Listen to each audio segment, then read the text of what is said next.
कि वर्मा साहब अपने कमरे से निकले, लॉबी में आए, बाजे को नॉक किया। देख रहा है कि वर्मा साहब सीधे लेटे हुए हैं और होंठ उनके नीले पड़े हुए हैं। पूरा उनका स्ट्रक्चर जो है वो सफेद हो चुका है। गोपाल की चीख निकल गई, वर्मा साहब। बेटे ने सिखा कि लेकिन वो जो थान रखा हुआ है वो उसके बाप की चिता के ऊपर रखा हुआ है, यानी डेड बॉडी के ऊपर। वो निवाला चबा रहा है और वो मुर्दा हरकत कर रहा है। अब जब मुर्दे की हरकत इसने देखी कि वो जो चिता पड़ी हुई है उस चिता में से एक धुआं निकला है, ये आदमी चीख मारना शुरू हो गया और तड़पने लगा। बिस्मिल्लाहिर्रहमानिर्रहीम। अस्सलाम वालेकुम। आप देख रहे हैं खामोशी ऑफिशियल्स। मैं सैयद असद अब्बास। अस्सलाम वालेकुम शेख साहब, कैसे? वालेकुम अस्सलाम व रहमतुल्लाहि व बरकात। अल्लाह की बड़ी करम नवाजी। असद, आप कैसे हैं? शुक्र है मालिक का शेख साहब। और भाई खामोशी ऑफिशियल के हवाले से मैं एक बात करता चलूँ लोगों से, अपने प्यार करने वालों से, कि आप लोगों का बहुत शुक्रिया भाई, देख रहे हैं, सराह रहे हैं, और कई छोटी मोटी नोक झोंक अगर हो रही हो तो उसे दरगुजर कीजिएगा यार, ठीक है ना? अपना फैमिली मेम्बर समझ के दरगुजर कीजिएगा। और ज़रूरत है आपके प्यार की, आपके खलूस की, कि हमें नज़र आता रहे भाई। जब आप मुझे अपना फैमिली मेम्बर समझते हैं तो मुझे भी तो नज़र आए कि मेरे घर वाले हमसे कितना प्यार कर रहे हैं। अपना बहुत ज़्यादा ख्याल रखिएगा।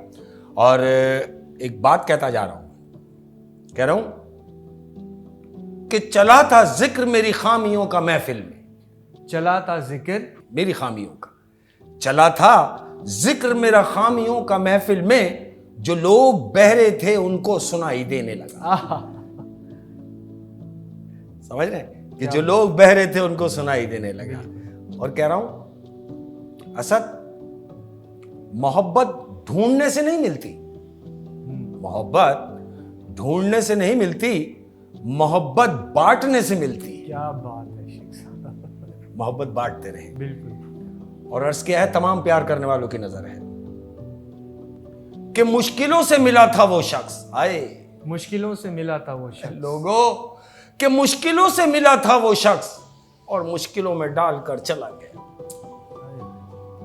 और फिर कह रहा हूं कि अपने आसाब पे तलखी ना उतारी जाए, अपने आसाब पे तलखी ना उतारी जाए, आसाब, अपने आसाब पर तलखी ना उतारी जाए, जिंदगी एक है भरपूर गुजारी जाए, क्या एक जिंदगी भरपूर गुजारी जाए। क्या है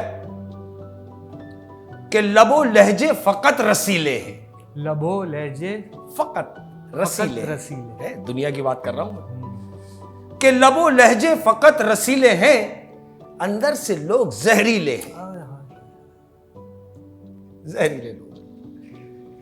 और अर्ज किया है तमाम प्यार करने वालों की नजर कि कुछ नहीं बदलेगा यहां मेरे बिन, कि कुछ नहीं बदलेगा यहाँ मेरे बिन। हम ना भी होंगे क्या बदलेगा, कि कुछ नहीं बदलेगा यहां मेरे बिन, दो चार लोग रोएंगे दो चार दिन।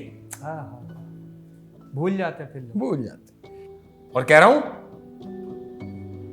ता हयात किसने पाई है हयात यहां, ता हयात किसने पाई है हयात यहाँ। हाय लोगों कि ता हयात किसने पाई है हयात यहां, अपने हिस्से की गुजारेंगे चले जाएंगे। हाँ, चले ही जाना। चले जाना। तो शेख साहब आज की क्या स्टोरी है? आज की स्टोरी, असद आज की स्टोरी जो है ये इंडिया का एक शहर है उत्तर प्रदेश। उत्तर प्रदेश से एक साहब हैं, ये स्टोरी उन्होंने शेयर की हमसे। इसका नाम है गोपाल। सही। गोपाल नाम का ये जो आदमी है ये उत्तर प्रदेश में रहता है। ये एक हवेली पे बहुत पुराना मुलाजिम है, तकरीबन 12-15 साल हो गए ये एक हवेली में मुलाजिम है। और जिनके यहाँ ये मुलाजिम है उनका नाम है वर्मा। वर्मा साहब के यहाँ ये गोपाल मुलाजिम है, 12-15 साल से इनके यहाँ मुलाजिम है। और जो वर्मा साहब हैं उनका एक अदद बेटा है जो अमेरिका से डॉक्टरी पढ़कर आया है, वो वर्मा साहब के साथ रहता है। अब हुआ क्या कि यहां ये जो गोपाल है ये हवेली में काम करता है।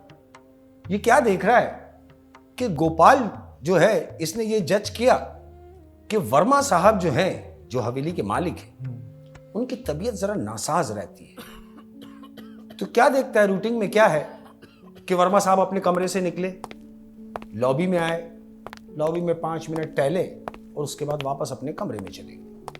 बस यही उनकी रूटीन थी। इसने भी ये देखा कि हाँ यार, यही रूटीन है रोज की। लेकिन अब 3-4 दिन गुजर गए, वो जो वर्मा साहब है वो बाहर नहीं आ रहे कमरे से। अच्छा। अब जब कमरे से बाहर नहीं आ रहे तो ये जो गोपाल है, इसने वर्मा साहब का जो बेटा जो अमेरिका से आया है उससे पूछा कि सर वो वर्मा साहब नजर नहीं आ रहे, कोई 2-4 दिन गुजर गए, वो बाहर टहलने भी नहीं निकल रहे। तो जानते हो बेटा क्या कह रहा है गोपाल से? गोपाल से कह रहा है कि सुनो, चूंकि तुम हमारे पुराने मुलाजिम हो इसलिए हमें तुम पे बड़ा भरोसा है, लिहाजा एहतियात बरती जाए कि कोई भी कमरे में ना जाए। अच्छा। यानी वर्मा साहब का जो कमरा है कोई भी उस कमरे में ना जाए सिवाय मेरे। मैं आऊंगा जाऊंगा और कोई भी जब तक मैं ना कहूं उस कमरे में ना जाए।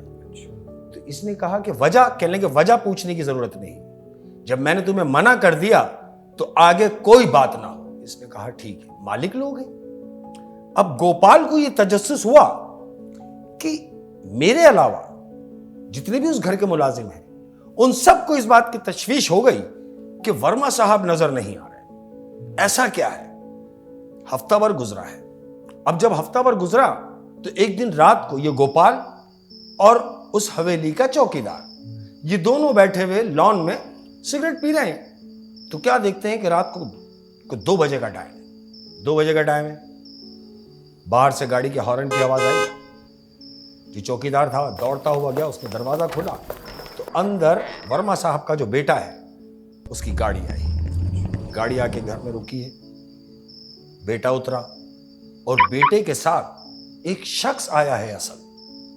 और वो जो शख्स आया है गाड़ी से जो उतरा, जो गोपाल है वो भी देख रहा है और वो जो चौकीदार ने दरवाजा खोला वो भी देख रहा है। क्या देख रहा है कि वो जो गाड़ी से इसके बेटे के साथ जो आदमी आया है उसका ये 7 फीट की उसकी हाइट है असद, ये लंबा तड़ंगा, पूरा काला, उसने चोगा पहन रखा है, हाथ में उसके थैला है, मुंह उसका नजर नहीं आ रहा क्योंकि बाल उसके चेहरे पे पड़े हुए हैं। और वो वर्मा साहब के बेटे के साथ वर्मा के कमरे में चला गया, जहां उसका बाप है उस कमरे में चला गया।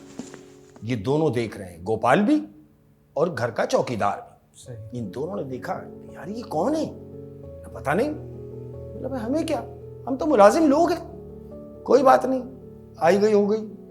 वो गया, को 2-2.5 घंटे के बाद वो आदमी बाहर आया। जो वर्मा साहब का बेटा था वो छोड़ने वापस गया है, वापस आ गया। अब ये सिलसिला 4 दिन तक चलता रहा। अच्छा। गोपाल भी देख रहा है और घर के जो मुलाजिम है वो भी इस चीज को नोट कर रहे हैं कि ये रात के 2 बजे ये वर्मा साहब का बेटा किसी को घर में लाता है और सीधा वर्मा साहब के कमरे में ले जाता है। ये रात के टाइम पे ही आता है। मगर ये है कौन जो आता है? ये इनके तजस्सुस हुआ। अब जब ये 3-4 बार आ गया है ये आदमी, तो क्या हुआ, इन्होंने देखा कि 4थे दिन जब ये आदमी आया, 2 घंटे के बाद बाहर आया, वर्मा का बेटा इसको छोड़ के वापस आया। वापस आने के बाद इसने देखा गोपाल को। गोपाल से पूछा कि क्या बात है, तुम कुछ कहना चाहते हो? बोला नहीं, मैं तो कुछ नहीं कहना चाहता। कहता नहीं, पूछो, अगर कुछ पूछना चाहते हो तो पूछ लो। कहता नहीं, मैं क्यों पूछना चाहूंगा। इतनी बात हुई और वो वर्मा का बेटा सीधा वर्मा के रूम में चला गया। अब जब वर्मा के रूम में वो चला गया, कोई घंटा गुजरा। 1 घंटे के बाद क्या होता है कि चौकीदार को आवाज दी वर्मा के बेटे ने। चौकीदार दौड़ता हुआ ऊपर गया और जब वापस आया तो वो आके गोपाल से कह रहा है कि गोपाल, तुझे वर्मा साहब का बेटा कमरे में बुला रहा है। इसने बोला अरे भाई 3 बजे रात को ऐसी क्या जरूरत पड़ गई। ये दौड़ता हुआ कमरे की तरफ गया। अब कमरे की तरफ गया, दरवाजे को नॉक किया इसने। दरवाजा बजाया तो अंदर से वर्मा का बेटा बोल रहा है, आ जाओ गोपाल। गोपाल ने दरवाजा खोला और जैसे ही दरवाजा खोल के अंदर गया है असद, तो जानते हो उसने क्या महसूस किया? क्या महसूस? उसने महसूस किया कि कमरे के अंदर एक स्मेल आ रही, बहुत बुरी स्मेल आ रही। अच्छा। डिम लाइट है और इसे बदबू आ रही, जैसे कि गोश्त सड़ गया हो। इसने महसूस किया, और जब महसूस करते हुए इसने वर्मा साहब की तरफ अपनी नजर दौड़ाई है, तो जानते हो वो क्या देख रहा है? क्या देख? वो देख रहा है कि वर्मा साहब सीधे लेटे हुए हैं और होंठ उनके नीले पड़े हुए हैं। पूरा उनका स्ट्रक्चर जो है वो सफेद हो चुका है। जब उसने उसको देखा तो इसकी गोपाल की चीख निकल गई, वर्मा साहब! बेटे ने उससे कहा कि चुप, खामोश, खामोश रहो। अब जब मैंने तुम्हें कमरे में बुला ही लिया है, क्योंकि तुम मेरे पुराने वफादार नौकर हो, तो मैं तुमसे यह बात शेयर कर रहा हूं। सुनो कि पिताजी को मरे हुए 10 दिन हो गए हैं। गोपाल ने कहा कि क्या कह रहे हैं? कि हां, जो मैं कह रहा हूं उसको सुनो, कि पिताजी को मरे हुए 10 दिन गुजर चुके हैं, लेकिन पिताजी की आत्मा को शांति नहीं मिल रही। तो गोपाल ने कहा कि शांति कैसे मिलेगी? बोले मिलेगी। तुमने देखा कि ये 3-4 दिन एक रात में जो एक आदमी मेरे पास आता रहा, यहां अब्बा के कमरे में जिसको लाता रहा, पिताजी के कमरे में जिसको लाता रहा, तुम जानते हो वो आदमी कौन था? ये गोपाल से कह रहा है। अच्छा। कि तुम जानते हो वो आदमी कौन था? नौकर। नौकर से। उसने बोला नहीं। बोला मैं बताता हूं। वर्मा का बेटा उसको बता रहा है कि वो जो आदमी मेरे साथ आता रहा वो तांत्रिक है, बहुत बड़ा जादूगर है, काला जादू करता है। अच्छा। और उसने मुझे ये बात बताई है कि तुम्हारे पिताजी की आत्मा को शांति कैसे मिलेगी। तो ये गोपाल ने कहा कि मुझे हुक्म करे कि मालिक की आत्मा को शांति कैसे मिलेगी, वो क्या ऐसी चीज है जिससे इनको मुक्ति मिल जाए। उसने कहा सुनो, तुम एक काम करो, तुम एक 50 से 60 साल का आदमी का इंतजाम करो। बोले उसका क्या करना है? बोले मैं तुम्हें जो बता रहा हूं पहले सुनो। मैं 2 लाख रुपए उसे दूंगा, लेकिन उसे एक काम करना पड़ेगा। अच्छा। अब चूंकि ये गोपाल है, गरीब है ना, इसके दिल में लालच आ गया। लालच आ गई। इसने कहा कि सरकार, आप किसी बाहर के आदमी को क्यों बुलवा रहे हैं? अरे मुझे बताएं, हो सकता है वो काम मैं कर दूं। सही। तो वर्मा के बेटे ने उसको मना किया कि नहीं, तुमसे नहीं कराना है, किसी ऐसे आदमी को लेकर आओ जिसकी उम्र 50 से 60 साल के अंदर हो, मैं उसे 2 लाख रुपए दूंगा। इसने 2 लाख रुपए का सुना, इसने बोला यार 2 लाख में तो कोई भी आ जाएगा। इसने कहा ठीक है, मैं करता हूं इंतजाम। ये उठा और जाने लगा। जैसे ही उठा है, जाने लगा और पलटा। कहता मुझे एक बात बताएं कि उस आदमी को करना क्या होगा? वर्मा के बेटे ने कहा हाँ, ये तुमने अच्छा सवाल किया कि उसको करना क्या है। कहता उसको कुछ नहीं करना, उसने आके सिर्फ खाना खाना है। अच्छा। गोपाल ने कहा कि खाना खाना है? बोले हाँ। गोपाल अंदर ही अंदर मुस्कुराया कि खाना तो मैं भी खा सकता हूं, उसको क्यों लाना है? कह रहा ये वो खाना नहीं है जो तुम समझ रहे हो, ये वो खाना है जो पिताजी की चिता पे रखा हुआ होगा एक ट्रे में, और वो खाना आके उस आदमी को खाना है। इतना बड़ा इम्तिहान। इतना बड़ा इम्तिहान है। उसने कहा कि है एक आदमी मेरी नजर में, मैं उसको लेकर आ जाऊंगा। ये जैसे निकलने लगा तो वर्मा के बेटे ने इसको कहा कि रुको। वो रुका। वर्मा का बेटा उठ के गया और 2 लाख रुपए निकाले और लाके उसके हाथ में दिए। कहता ये लो, जिसको भी लाओ उसको पहले ये 2 लाख रुपए दे देना, बाद में उसको लेकर आना। कहता ठीक है, मैं कल उस आदमी को लेकर आता हूं। ये बात हुई, चला गया। रात गुजरी, अब नेक्स्ट डे हुआ। अब जब नेक्स्ट डे हुआ तो गोपाल शाम का इंतजार कर रहा है, क्योंकि लाना उस आदमी को रात में ही है। अच्छा। दिन में नहीं। शाम हुई। शाम होने के बाद जब रात का पहर शुरू हुआ तो गोपाल एक शख्स को लेकर वहां पहुंचा। अब जब पहुंचा है, दरवाजा नॉक किया। अंदर वर्मा का बेटा बैठा हुआ इंतजार कर रहा है। उसने कहा हाँ गोपाल। बोला सरकार मैं आदमी को ले आया हूं, बाहर से बात हो रही है ये कि मैं आदमी को ले आया हूं। कहता ठीक है तो फिर दरवाजा खोलो और अंदर आ जाओ। गोपाल ने दरवाजा खोला, उस आदमी को लेकर अंदर चला गया। अब जैसे ही अंदर गया तो वो आदमी अंदर जिसको ये लाया है, इसने अंदर जैसे ही कमरे में गया है तो उसको भी स्मेल महसूस हुई। उसने बोला यार ये बदबू कैसी? कहता चुप कर। उसने उसको इशारा किया 2 लाख। उसने वो बदबू जो थी बज़ाहिर बोलने के लिए वो अंदर ही चुप कर गया। अब वो आदमी खड़ा हुआ है, वर्मा का बेटा। उसने उससे पूछा, जो आदमी आया है, कि भाई तुम्हें तुम्हारे पैसे मिल गए? उसने कहा हाँ पैसे तो मुझे मिल गए जो मैंने घर दे दिए। कहता ठीक है, अब जिस काम से तुम आए हो वो काम शुरू करो। कहता मुझे बताओ क्या करना है? गोपाल तो मुझे ये कह के लाया है कि तूने वहां जाके खाना खाना है। कहता है हाँ तुमने खाना ही खाना है। तो कहता लाओ खाना तो मैं खा रहा हूं। तो कहता वो रखा खाना।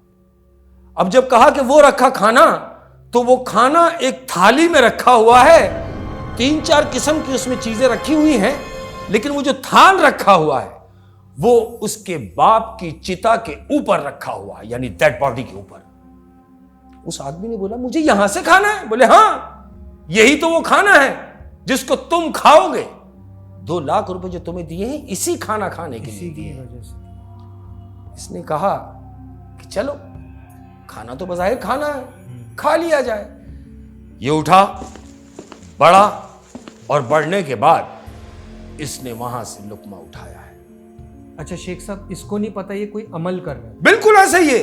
वो जो तांत्रिक आगे गया है उसने बताया था कि ऐसा होगा तो ऐसा हो जाएगा। अब वो हो क्या रहा है? इसने लुकमा उठाया, हलक में डाला, अब ये चबा रहा है। अब जैसी जैसी ये लुकमा चबा रहा है असद, तो तुम बिलीव करो कि वो जो चिता पड़ी हुई है उस चिता में हरकत आ गई। वो निवाला चबा रहा है और वो मुर्दा हरकत कर रहा है। अब जब मुर्दे की हरकत इसने देखी, जो खाना खा रहा है, इसने दूसरा लुकमा लिया, हलक में डाला, फिर चबा रहा है। तो दूसरे लुकमे से क्या हुआ मालूम? कि वो जो चिता पड़ी हुई है उस चिता में से एक धुआं निकला है। वो धुआं निकलने के बाद ये जो आदमी खाना खा रहा है, इस खाने के साथ उसका धुआं उसके हलक में उतर गया है। अब जब हलक में उतरा है तो ये गोपाल खड़ा हुआ ये सारा मंजर देख रहा है। ये उसके हलक में धुआं उतरा, उसकी बॉडी का निकला हुआ, इसके अंदर धुआं कन्वर्ट हुआ। जो खाना खा रहा है ये आदमी चीख मारना शुरू हो गया और तड़पने लगा। ये तड़प रहा है और वो जो चिता है वो उठ के बैठ गई है। आप समझे कि चिता उठ के बैठ गई है और जिसके हलक में धुआं आया है ये आदमी तड़प के जमीन पे पड़ा हुआ, और जमीन पे पड़ा हुआ है, तड़प तड़प के उसका दम निकल गया है। अब जैसे ही ये चिता उठ के बैठी है तो गोपाल ये सारा मंजर देख रहा है। गोपाल ने जो देखा कि जिस आदमी को मैं लाया था वो मर गया, बजाय इसके कि कोई बात करता, गोपाल ने कमरा खोला और दौड़ता हुआ भाग रहा। तो जानते हो पीछे से आवाज क्या आ रही है? पीछे से आवाज आ रही है वर्मा की, जो मर चुका है। वर्मा इसे आवाज लगा के कह रहा है कि रुको गोपाल, रुको, जाओ मत। और अगर जा ही रहे हो तो याद रखो, याद रखो तुमने यहां कुछ नहीं देखा, तुमने यहां कुछ नहीं देखा। अगर तुम ये बात किसी से शेयर करोगे तो वो दिन तुम्हारी जिंदगी का आखिरी दिन होगा। ये बात वर्मा ने कही है और गोपाल ने सुनी है, और गोपाल वहां से भाग गया। जब भाग गया, दिन गुजरे, महीने गुजरे, साल गुजरे, वो उस हवेली पलट के नहीं गया। उस हवेली से ही भाग गया वो। उसने जो सारा मंजर अपने सामने देखा। अब चूं कि ये गोपाल जो है इसको हो गया कैंसर। तकरीबन 2-2.5 साल गुजर गए इस वाक्य। इस 2-2.5 साल के बाद इस गोपाल को हो गया कैंसर। अब जब कैंसर के ये आखिरी स्टेज पर है तो इसने ये गनीमत जाना कि मैं मर तो रहा हूं, तो मरते मरते ये बात क्यों ना शेयर करता हुआ जाऊं। तो ये गोपाल की अपने मुंह से बताई हुई ये पूरी स्टोरी थी असद, जो गोपाल ने खुद बताई। ठीक है, कह रहा है कि मैं मर तो रहा हूं, लेकिन मुझे मरने के बाद भी यह एहसास रहेगा कि मेरी वजह से किसी की जान चली गई। कोई शख्स मेरी वजह से मर गया। कौन? जिसको ये लेके गया था वहां खाना खिलाने। इसको नहीं पता था कि उसके साथ क्या हो जाना है। वो जो तांत्रिक आया था, उसने कहा था कि यहां कोई आए, ये खाना खाए, वो मरे और ये जिंदा हो जाए। तो ऐसे ही था। गोपाल दुनिया में नहीं, गोपाल मर गया। गोपाल ने ये पूरी स्टोरी सुनाई, सुनाने के बाद उसकी डेथ। और ये कहता हुआ मरा कि उन्होंने मुझसे कहा था कि अगर मैं ये बात किसी से शेयर करूंगा तो मेरी जिंदगी का आखिरी दिन होगा। अब जब मैं मर ही रहा हूं तो अपने गुनाहों का अजाला ऐसे करके जाऊं कि मैं ये कह के जाऊं, ये बता के जाऊं कि मेरी वजह से कोई शख्स मर गया जिसका मुझे अफसोस है। ऐसे ही ये गोपाल की अपनी बताई हुई स्टोरी थी, सब जिसके साथ हुआ था उसी ने। ठीक है, अब इससे क्या हासिल हुआ हमें?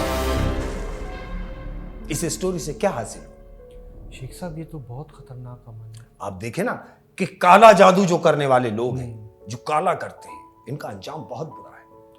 और जिस तरीके से लोगों को कहते हैं कि भाई ऐसा कर लो तो ऐसा हो जाएगा, ऐसा कर लो तो ऐसा हो जाएगा, हो तो जाता है, हो भी जाता है, नहीं ऐसा नहीं कि नहीं होता, होता है, लेकिन अंजाम बहुत बुरा है। ये जो काला करने का काम है, इसका अंजाम, इसका इख्तिताम, इसका एंड, ये बहुत बुरा है। सुना तो शेख साहब बहुत कुछ बिल्कुल ऐसे ही, बहुत सारी। और तमाम लोग जो मेरे फैमिली मेंबर्स हैं, उन तमाम लोगों को ये एडवाइस दे रहा हूं कि कभी नहीं पढ़ना ये तांत्रिकों के चक्कर में, ये जादूगरों के चक्कर में, खास तौर पे ये जो काला करते हैं इनके चक्कर में। नहीं नहीं, देखो गई ना उसकी जान, उसकी जान चली गई। अरे भाई मर गया ना वर्मा, मर गया, उसकी चिता को जला दो, शांति मिलेगी, खत्म। तुमने घर में मसाला लगा के, क्योंकि बेटा उसका डॉक्टर था, उसने घर में ही बाप की डेड बॉडी को मसाला लगा के रखा हुआ है। क्यों? जहां की चीज है वहां पहुंचाओ।